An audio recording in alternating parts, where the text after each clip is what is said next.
Girlfriend cheated with her cousin and expected to save face. For context, it was her cousin-in-law. Let's start this story by saying this happened 12 years ago. I'm now happily married with 3 children and regret absolutely nothing. I was with my new ex for 3 years. I had noticed that she was being extremely controlling.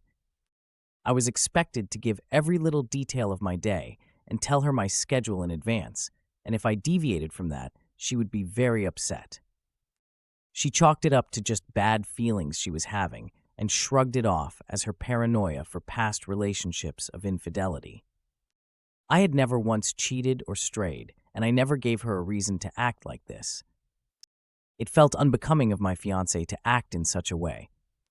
Now this is where it gets juicy.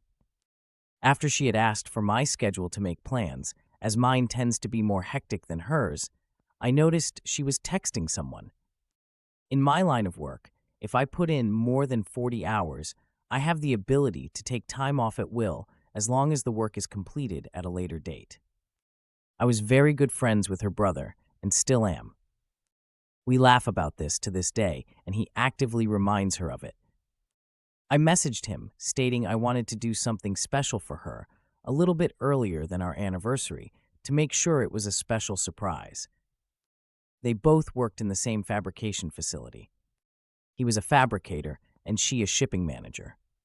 He was kind enough to let me know her schedule.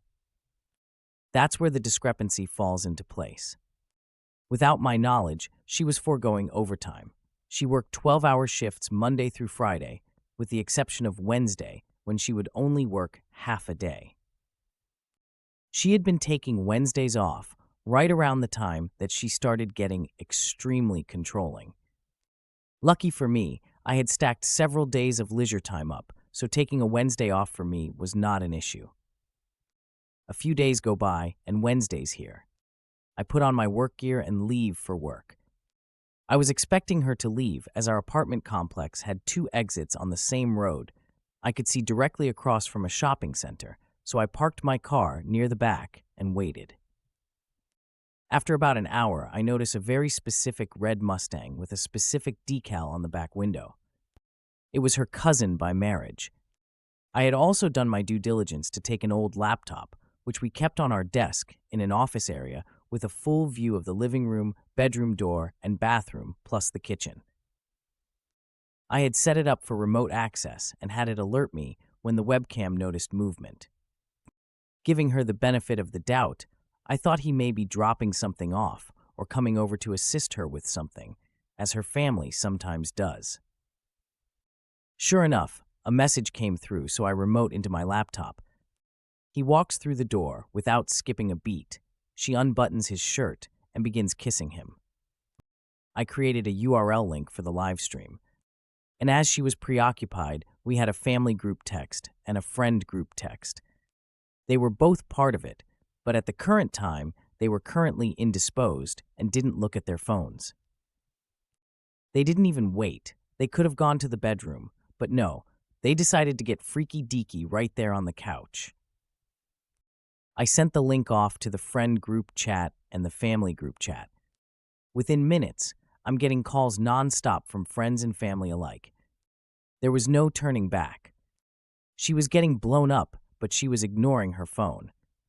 Not until the 4th or 5th call came through did they decide to take a break. For context, the state I live in allows recording of personal property regardless of occupancy. I was the only one on the lease. She wasn't allowed to be on the lease because of poor credit. The call she had picked up was from her cousin's mother, who she was banging. She answers the phone on speaker, and I kid you not, the first words out of his mother's mouth were, "Stop fucking my son." They both became rigid, and she began to stutter over her words, saying, "What are you talking about?"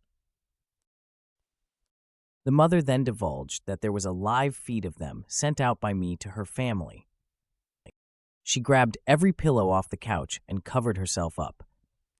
The cousin staggered off, trying to put on his pants and shoes, just to trip himself up and bang his head off of my coffee table, leaving it with a divot. By this time, I had made my way to the front of the apartment complex. I was there to greet the adulterer as he came out of the front exit. He froze and began to cry, apologizing profusely. I'm not going to lie. What happened afterwards wasn't my best moment, and I nearly got into legal trouble if it weren't for the fact that he was trespassing on private property. Let's just say I had a cast for 6 weeks, and he wasn't in any family photos for months. I went up to the apartment, where she was now fully clothed and crying inconsolably. I gave her 1 hour to remove all her belongings, as again, everything in the apartment was mine, except for clothes, some makeup, and a few kitchen utensils. Her mother would not let her move in, as she was just filled with embarrassment. Same for her brothers, and the cousin's mother kicked her son out. Rumors spread around our town very quickly, and for a lack of better words, she was untouchable.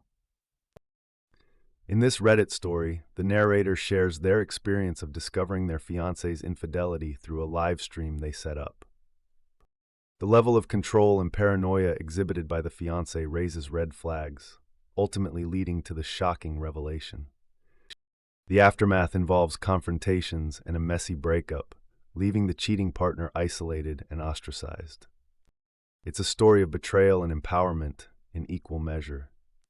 Question for the audience. Have you ever been in a situation where you discovered infidelity? How did you handle it and what lessons did you learn? Share your experiences in the comments.